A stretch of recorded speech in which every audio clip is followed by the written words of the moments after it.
This unit of study deals with plant breeding. This unit will cover the basic principles and understanding of plant inheritance, Mendelian genetics, and plant breeding methods used to improve crop varieties. Plant breeding is the art and science of improving genetically controlled traits of plants for human benefit. It began thousands of years ago when humans first observed differences in plant growth and began to collect and store seeds for planting next year's crop. Until the last century, plant breeding mainly relied on the art of identifying and selecting superior types based on skill, judgment, and luck. Often this important task was the responsibility of women in the ancestral farming communities. As the scientific fields such as botany, genetics, chemistry, and mathematics progressed in the last century, so did the science of plant breeding. An Augustine monk, Gregor Mendel, working with garden peas, published a landmark paper in 1866 which explained the basic mechanisms of plant inheritance. Through advances in scientific knowledge since Mendel's time, plant breeders became able to design and create new, more effective breeding methods to improve crop species. The modern plant breeder takes a lot of credit for the advances in crop production. We should not forget, however, that primitive agriculturalists selected crops for centuries before more modern scientists began developing the art and science of plant breeding. One should realize that successful plant breeding improves the genetic potential for optimum growth of crop plants. The inherent ability of crop plants to produce will be greatly influenced by the production environment, such as moisture, soil characteristics, fertility, and pests. To maximize genetic performance of improved crop varieties, the proper production practices must be used. The next topic for study is the section on plant inheritance. You should now stop the VCR and study this section in your text. Then return to the VCR for further tutoring.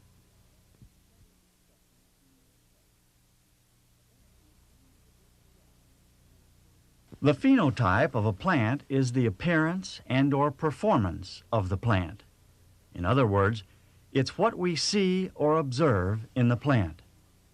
Most of us have probably noticed large variation in the way plants grow and develop, even for plants that are closely related to each other. This phenotypic variability is caused by genetic and environmental variability. The usable portion for plant breeders is the genetic variability, because this portion is heritable.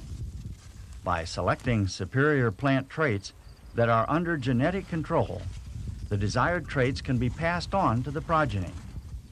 If you selected a desired phenotype that was due to environment, the progeny may not be like the selected parent, because environmental changes are not heritable and differ from day to day and year to year.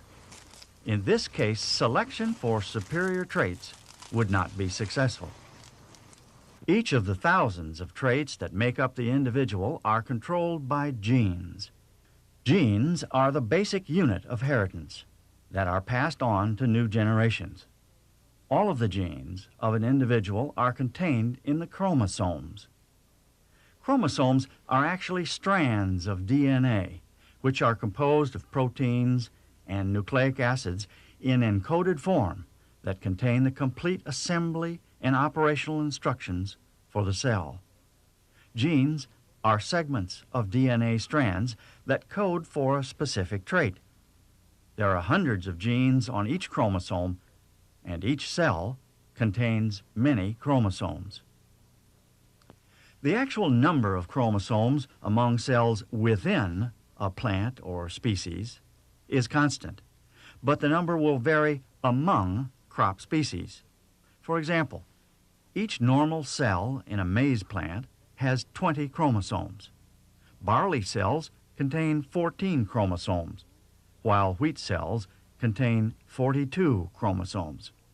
The entire genetic blueprint of the cell or individual is found in these chromosomes and the genes they contain. Thus, the chromosomes of an individual contain all the genetic information of thousands of genes and the multitude of traits they control. In most crop species, there are 2 complete sets of chromosomes in each normal cell nucleus, one set coming from each parent. For example, maize has a total of 20 chromosomes, or 2 complete sets of 10 chromosomes each. Therefore, each chromosome has a homologue, or in other words, another chromosome that is structurally similar to it. Each homologue carries the same genes at the same location in the same order. These similar pairs of chromosomes are called homologous chromosomes. Plants or cells that contain 2 sets of all chromosomes are referred to as diploid and are designated 2N. Reproductive cells, such as egg or sperm cells, have only 1 set of all chromosomes. Reproductive cells are referred to as haploid and are designated 1N.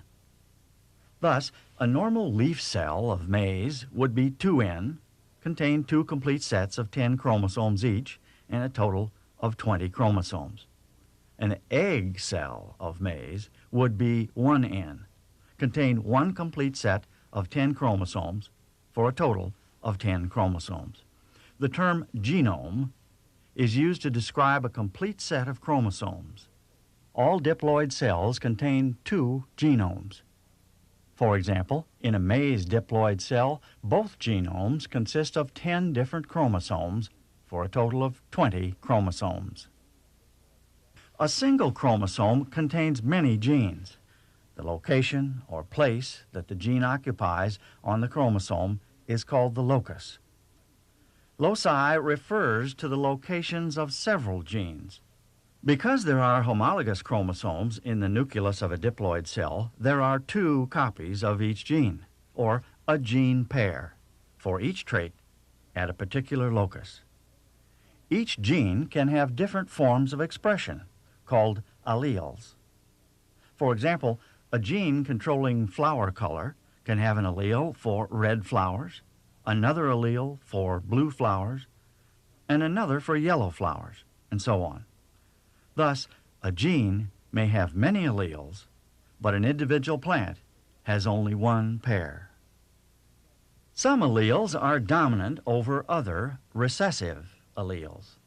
Dominant alleles express themselves with or without the presence of a recessive allele. Recessive alleles are masked in the presence of a dominant allele and are only expressed when the gene pair has both identical recessive alleles. This can be illustrated using an imaginary pair of homologous chromosomes. The one on the left came from the female parent, and the one on the right from the male parent. Suppose the gene for flower color is located at the locus designated L15. The allele for blue flowers is present on the left chromosome. It is a dominant allele, so it is designated with a capital B.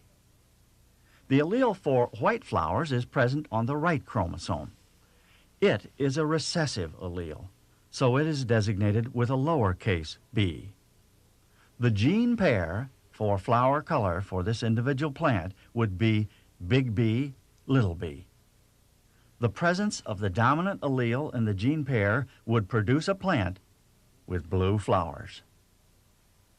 The terms homozygous and heterozygous refer to the type of alleles present for the gene pair. Homozygous dominant means the gene pair has identical dominant alleles, or, in this example, big B, big B. Homozygous recessive means the gene pair would have identical recessive alleles, little b, in this case, and the plant would have white flowers. Gene pairs that have different alleles, such as big B, little b, in this example, would be termed heterozygous, which implies that the dominant allele would be expressed for that trait. In this example, blue flowers. A plant is made up of billions of cells that originated from an original zygote, or fertilized egg cell.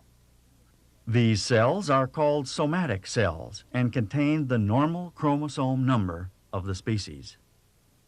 The entire chromosome complement for the individual is contained in each cell and must be duplicated and passed on to each newly formed cell. This is accomplished through mitosis. Mitosis is the process of cell reproduction where the cell nucleus is divided into two nuclei, each having an identical chromosome complement.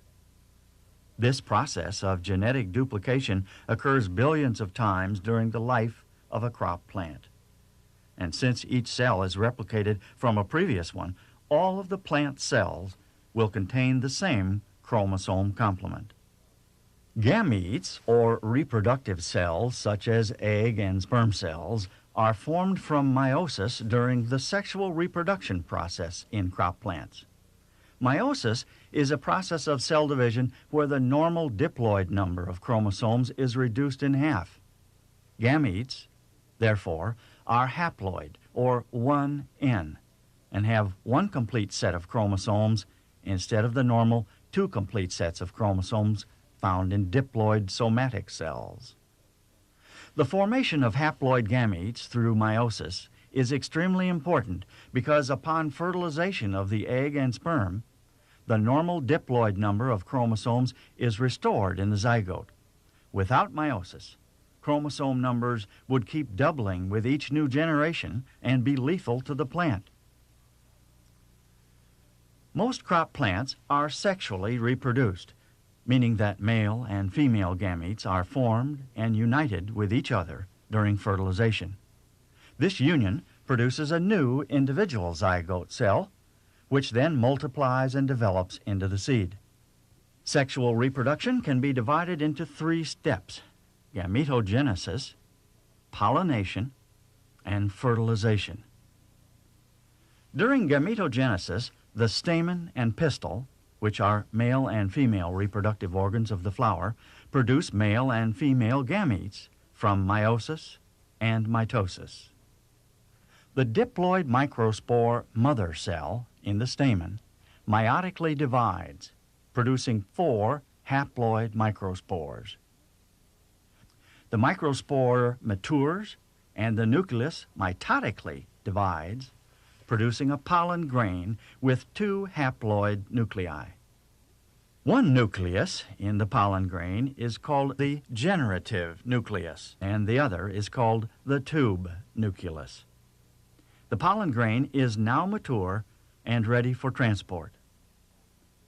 The diploid megaspore mother cell is developed in the ovary of the flower. It meiotically divides, producing 4 haploid megaspores, 3 of which disintegrate. The surviving megaspore matures and the nucleus undergoes 3 mitotic divisions, resulting in an ovule with 8 identical nuclei contained within the embryo sac. The 2 nuclei in the center are called polar nuclei, and the bottom center nucleus is the egg cell.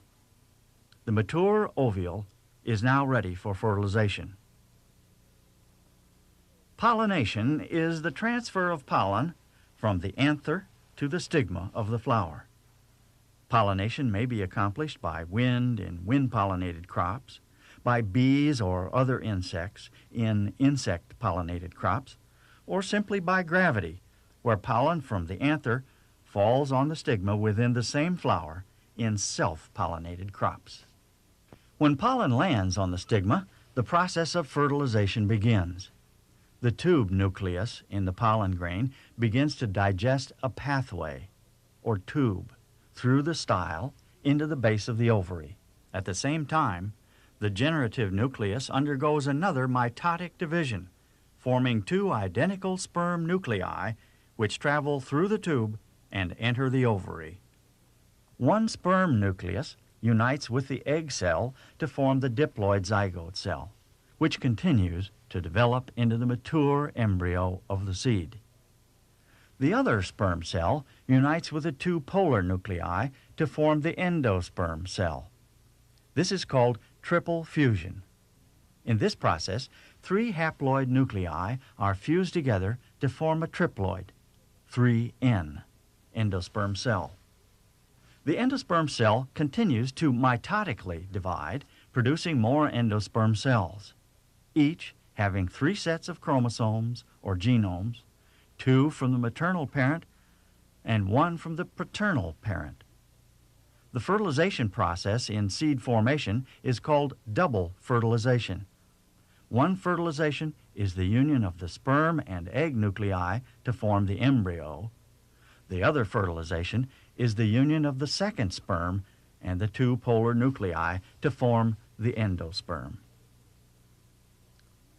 In seeds of some species, such as grasses, the major portion of the seed is triploid endosperm tissue. In seeds of other species, such as legumes, the endosperm does not develop to a great extent, so most of the seed is made up of 2N, or diploid, embryo tissue. One of the great advantages of sexual reproduction in crop plants is the separation and recombination of allelic pairs. A simple cross involving one trait can be used to illustrate this.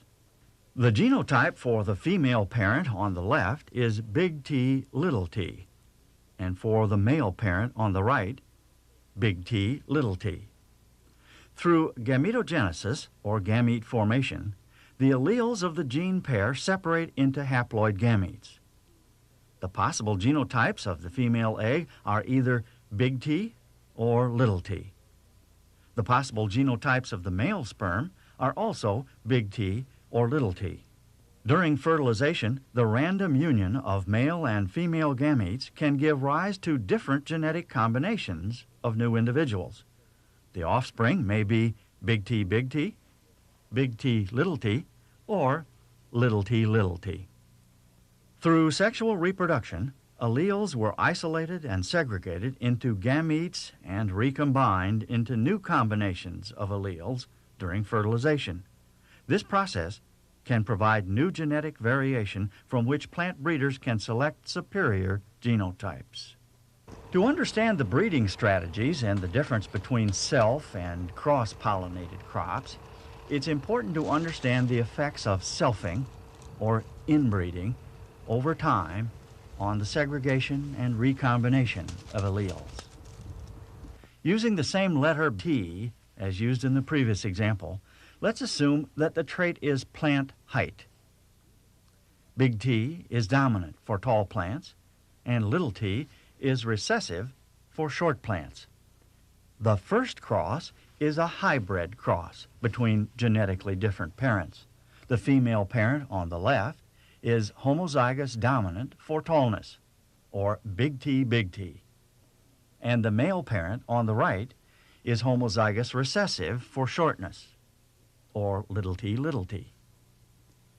All of the F1, or first-generation plants in this cross, would be heterozygous dominant, or big T, and would be tall. All plants in the population would be identical, and therefore the population is homogeneous. Note, there would be no variation or segregation of different genotypes in the F1 population.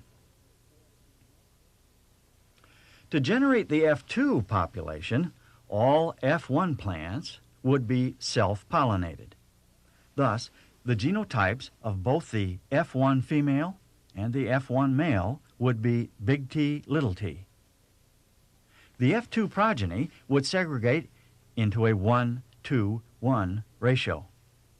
25%, or 1/4 of the F2 plants, would be homozygous dominant, or big T, and tall.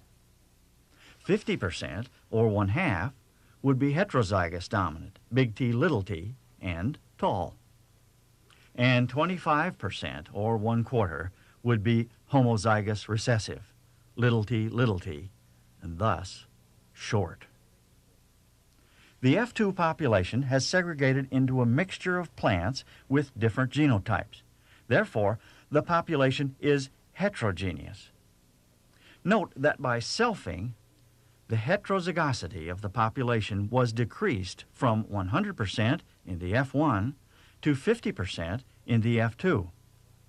At the same time, homozygosity was increased by 50% and divided equally between homozygous dominant and homozygous recessive individuals. This pattern of reducing heterozygosity by 1/2 and increasing homozygosity by 1/2 occurs every time the generation is selfed. Thus, the F3 would have 25% or 1/4 heterozygous dominant tall plants, 37.5% or 3/8 homozygous dominant tall plants, and 37.5% or 3/8 homozygous recessive short plants. The F4 generation would have 12.5% or 1/8 heterozygous dominant tall plants, 43.75% or 7/16 homozygous dominant tall plants, and 43.75% or 7/16 homozygous recessive short plants. It becomes evident that after several generations of selfing, essentially all of the plants would become either homozygous tall or homozygous short. Very few individuals in the population would still be heterozygous. Once homozygosity is reached, the trait will breed true in succeeding generations as long as the plant continues to be self-pollinated. The next topic for study is the section on improving crops through plant breeding. You should now stop the VCR and study this section in your text. Then return to the VCR for further tutoring.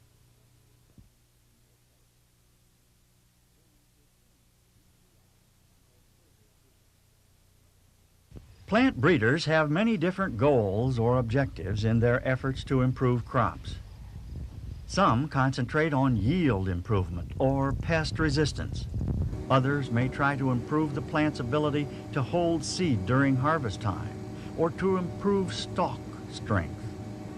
Some may try to improve the quality of the seed for better food value or for industrial uses. Plant breeders use a variety of breeding methods to achieve their crop improvement goals. They can be categorized into 3 general methods: introduction, selection, and hybridization. These methods are used to accomplish 2 distinct and important steps in plant breeding. These steps are find or expose genetic variability, and then select desirable traits within that genetic variability for the type of plant or line that you want to produce. Introduction and hybridization are ways of exposing genetic variability, and selection is a method of identifying and putting desirable genetic variability to proper use. The introduction method means simply bringing in a new collection of plants from one area to another. These new plants could be directly used as varieties. Introduction is often used in the early stages of the breeding program. Frequently, additional breeding methods are later used to refine or improve the traits of the original introduction. Introduction is also an excellent way to introduce new genetic variability and diversity in the germplasm available for a given crop in a given production area. It's been widely used on most major crops of the world since humans first began saving seed to take with them as they moved to new areas. Selection is another general breeding method and can be divided into mass or pure line selection. Mass selection is frequently the next step after introduction. In mass selection, a group of plants having the same desired traits are selected, the seed composited or mixed together, and the mixture used as next year's variety. Farmers throughout the world have used this form of selection to continue improving crop performance. In the early part of this century, farmers in the United States would pick corn by hand and save the superior ears in a special seed box. These superior-looking ears would be the source of seed for next year's crop. The practice most likely learned from the Native American Indians. This was an example of mass selection. Pure line selection involves selecting individual homozygous plants and growing the progenies of each selected plant. The progeny of a homozygous plant is known as a pure line. Homozygous plants have traits where the gene pair has identical alleles, such as the big T for the hypothetical trait big T. If both parents are homozygous, big T, then the progeny and succeeding generations will also be big T. The progeny will be pure line and breed true because the same genotype will be carried from generation to generation. This pure line could become a variety if it is superior in performance to the older varieties. This breeding method is widely used for self-pollinating crops like barley, oats, and soybeans. It's also used as an important part of broader breeding programs for many other crops, including cross-pollinated crops. It's important to remember that for selection to be successful, plants within a population must be of different genotypes. The difference between mass selection and pure line selection is also important. The result from mass selection would be a mixture of similar plants that may differ for some characteristics. The result from pure line selection would be a group of identical plants. Hybridization is the third general breeding method and is the mating of genetically different individuals.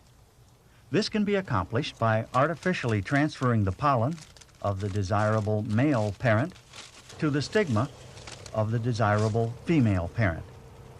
In self-pollinating crop species that have both male and female parts within the same flower, the stamens must be removed before crossing to avoid self-pollination.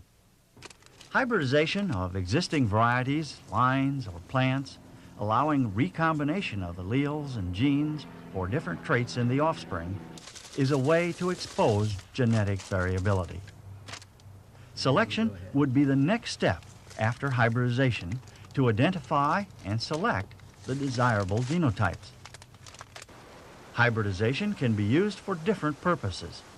It can be used to recombine alleles and improve a single character, such as yield, or it may be used to recombine two or more desirable characteristics of the parents into one individual, such as yield and lodging resistance.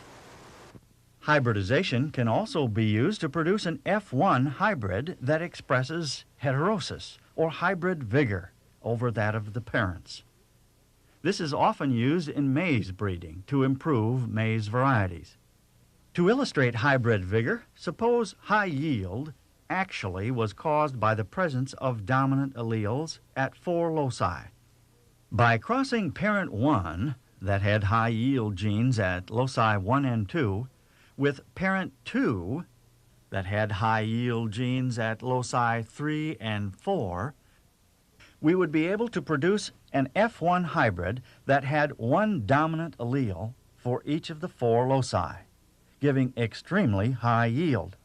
Therefore, the F1 hybrid progeny expresses heterosis over that of its parents. Improving crop varieties through plant breeding is challenging and difficult because many characters are controlled by more than a single gene. Frequently, desirable traits of agronomic importance are conditioned by alleles at many loci. Traits such as high yield and drought tolerance may be controlled by many genes, some of which are not known to the plant breeder. The next topic for study is the section on breeding methods used in self- and cross-pollinated species. You should now stop the VCR and study this section in your text. Then return to the VCR for further tutoring.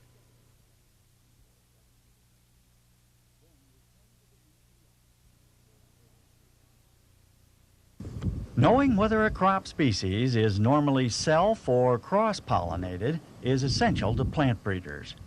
The type of pollination will influence the genetic characteristics of the population and the method of breeding used to improve the crop. Species like soybeans and oats are self-pollinated and therefore naturally produce homozygous genotypes. Homozygous genotypes breed true from generation to generation. Therefore, the goal in breeding is to select superior genotypes, develop homozygosity in the population, and release the resulting pure line as a new variety. Cross-pollinated crops like alfalfa and sunflowers naturally produce heterozygous genotypes. Wind and insect pollination contribute to a random mating of parents. Random mating gives rise to many different gene combinations and mixing of alleles. For example, pollen from a male parent carried by a bee may be deposited on the stigma of a female flower located in another field, or from another variety of the same crop species. Therefore, the resulting population from cross-pollination changes in each succeeding generation and will not breed true from generation to generation. Undesirable recessive alleles may be present at different loci, but may be masked by desirable dominant alleles. The breeding goal for cross-pollinated crops, therefore, is to select plants that, when cross-pollinated, produce desirable progeny performance. The breeding methods used for self-pollinated crops usually begin with a hybridization of two homozygous but unrelated pure lines. Hybridization is used to recombine genes and create variability. Then, selection of desirable plants is made in the F2 or later generations. Selection is not made in the F1 because the population is not segregating, and all F1 progeny have the same genotype. Remember that as each generation is formed by selfing, the genes will move toward a homozygous state, and the selected plants for a new variety eventually will breed true. Based on these concepts, 4 common breeding methods are used to create new varieties for self-pollinated crops. The pedigree method of selection begins with an initial hybridization step to recombine desirable genes of 2 unrelated lines. Selection begins in the F2 generation. When plants are selected, the seed is saved and used to plant a row of plants for the next generation of selection. This continues in each succeeding generation through the F6 generation.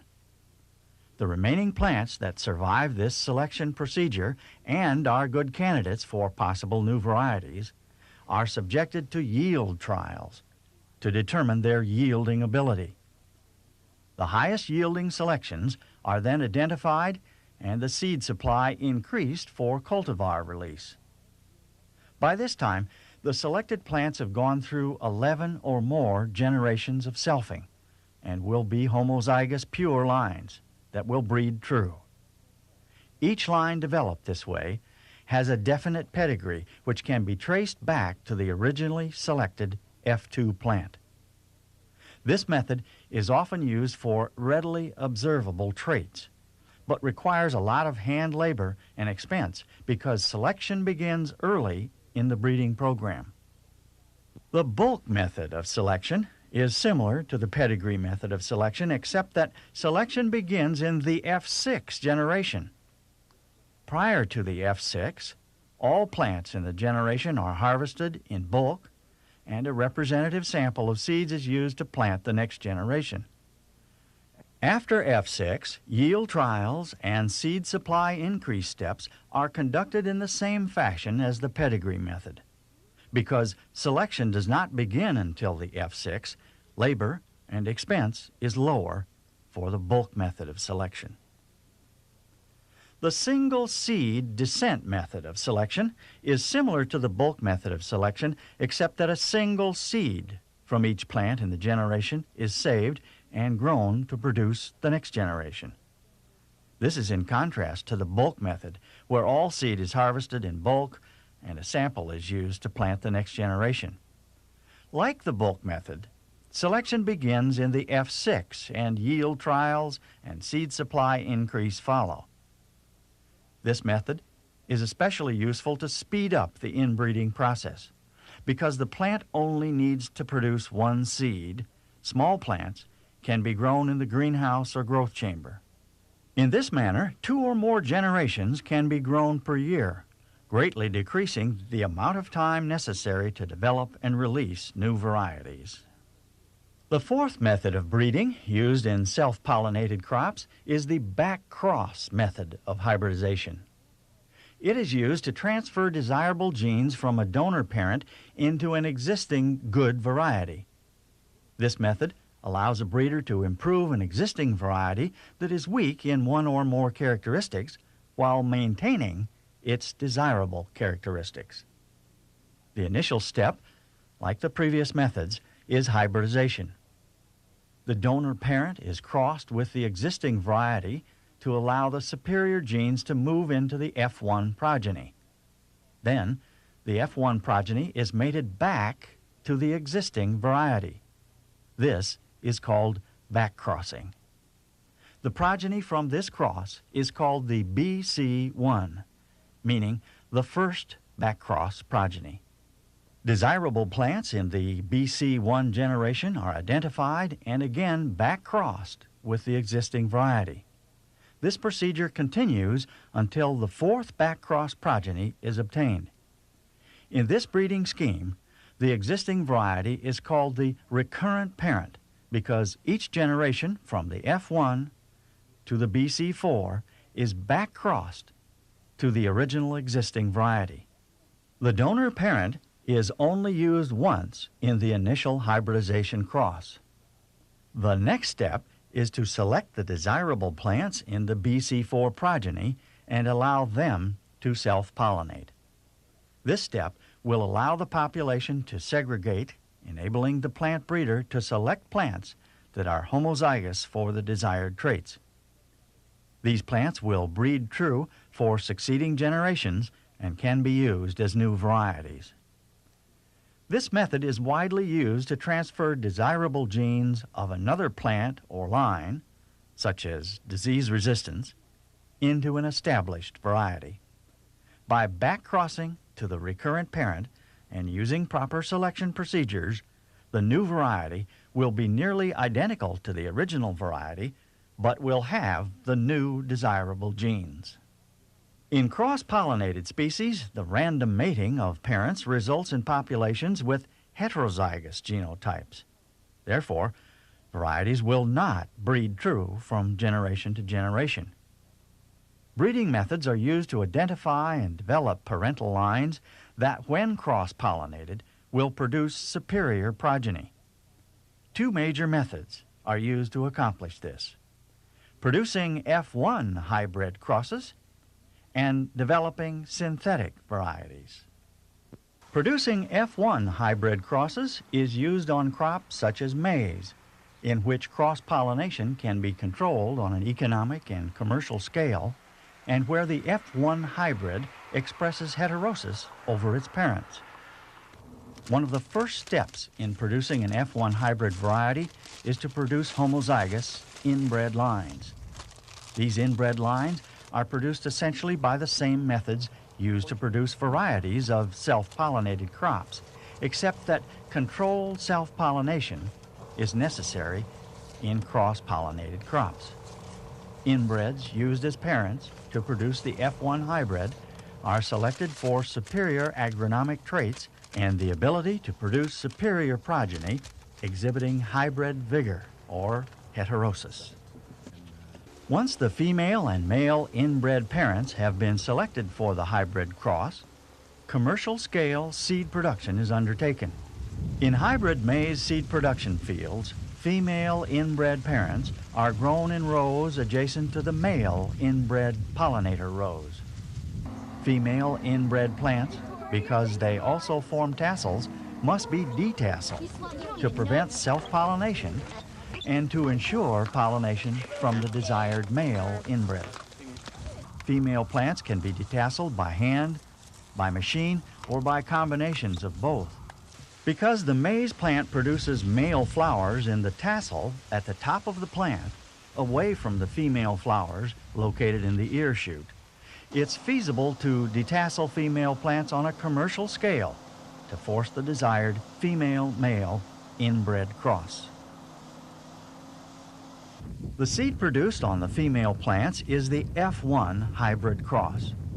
It is carefully harvested, cleaned, sorted, bagged, and sold to farmers.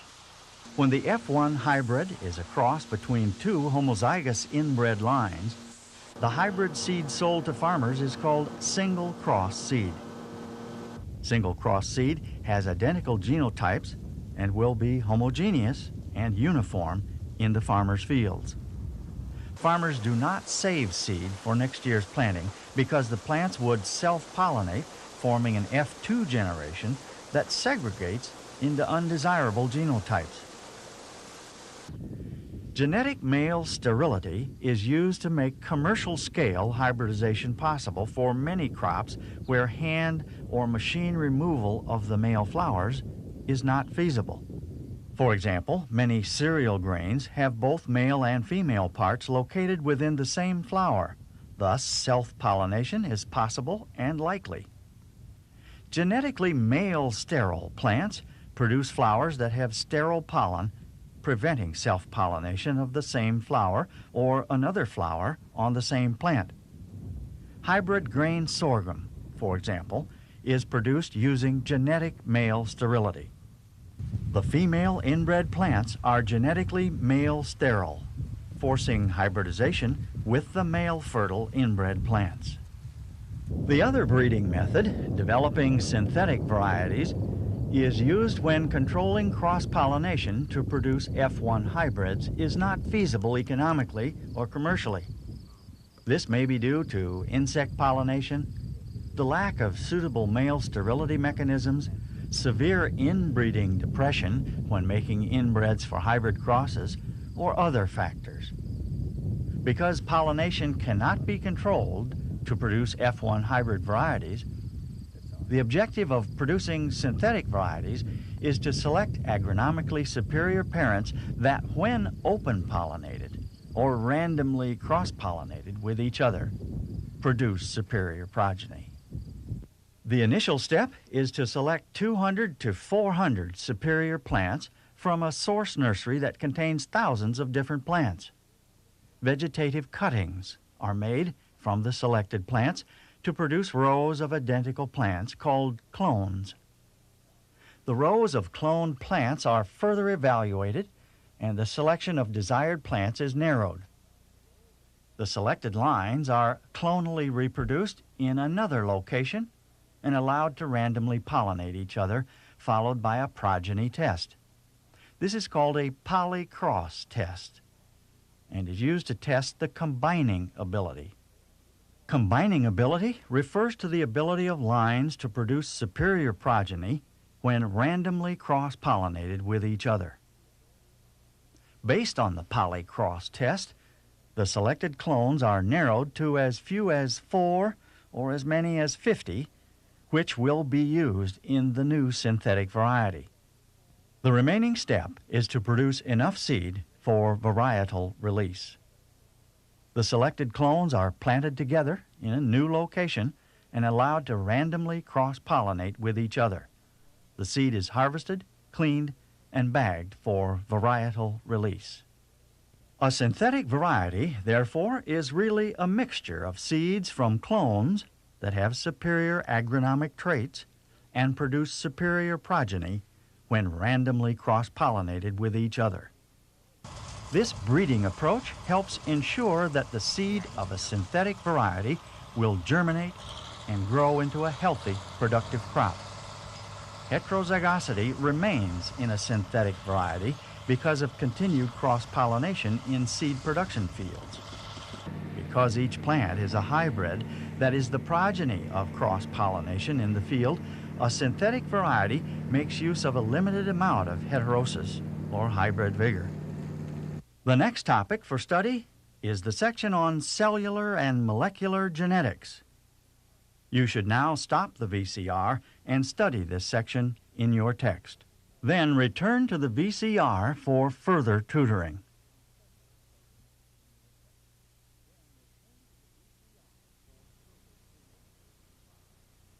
Most major crops pass on genetic information from generation to generation by sexual reproduction.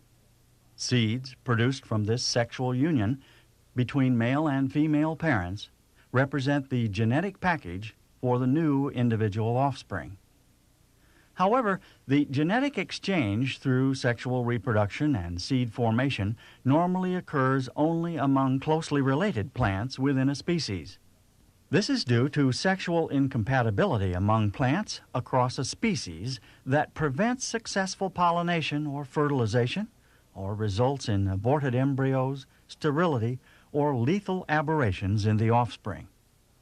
Therefore, a desirable trait found in wheat cannot be transferred to maize, or barley, or green sorghum.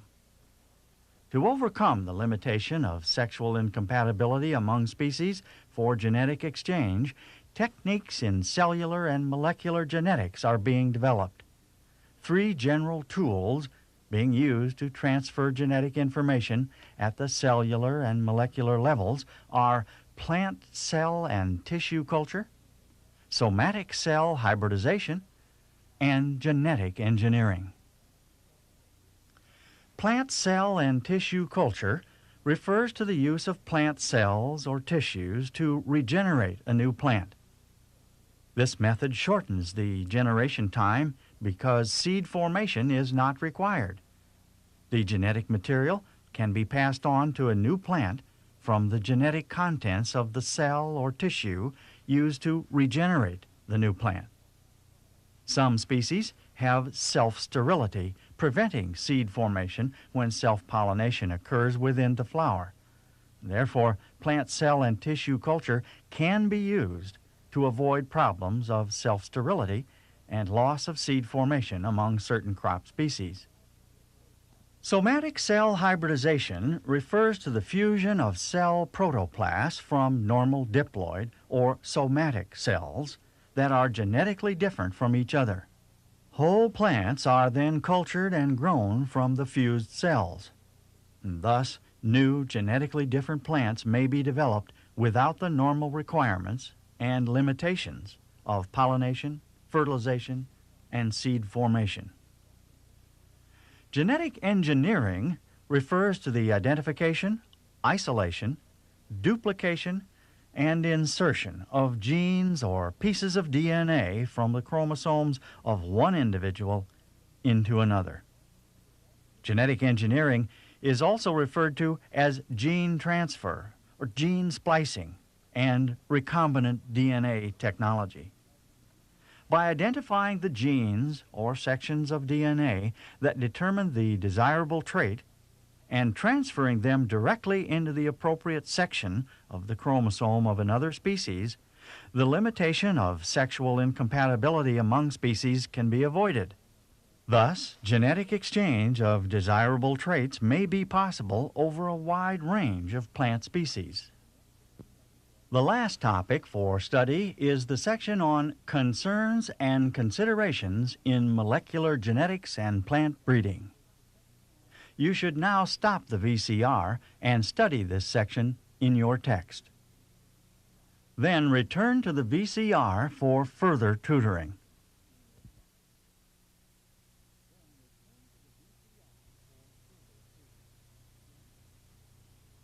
Genetic diversity among plant species is a valuable resource.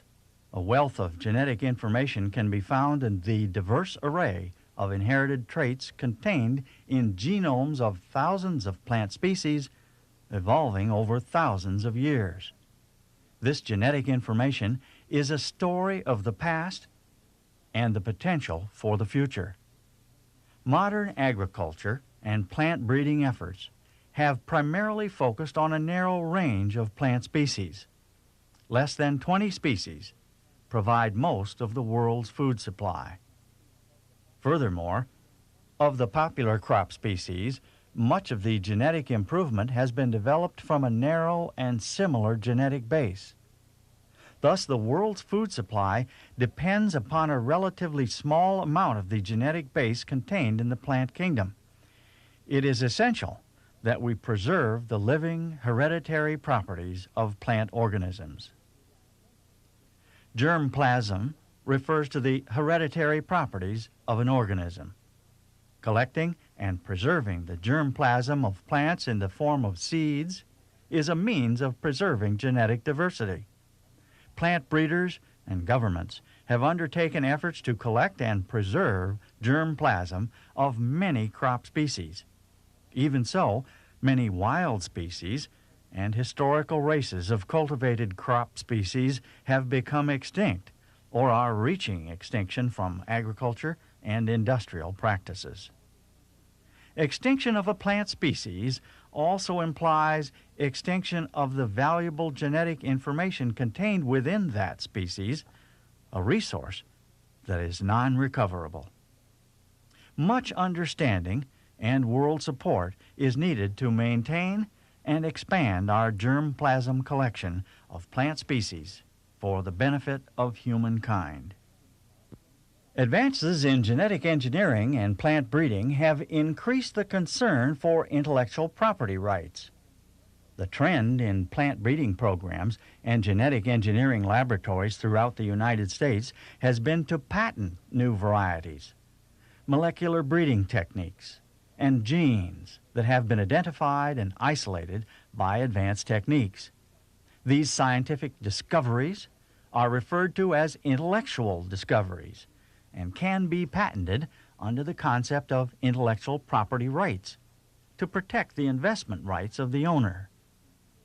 Patenting encourages the financial investment in the high cost of plant breeding and molecular genetic research, which in turn results in newer and better varieties. However, there is also concern that patenting intellectual discoveries in plant breeding and genetic engineering may hinder germplasm exchange among public and private institutions and among developed and developing countries. Plant breeding and molecular genetics are tools used to improve plants for human use. Plant breeding is an art and a science that has been evolving since farmers first began collecting seeds for next year's crop. Goals and challenges for breeding programs change as agricultural and societal needs change. These goals should reflect not only economic benefits, but also environmental and humanistic goals of our world society. Therein may lie the biggest challenge in plant breeding efforts. This is the end of the chapter on plant breeding. You should now be ready to try the self-evaluation test at the end of the chapter in your text.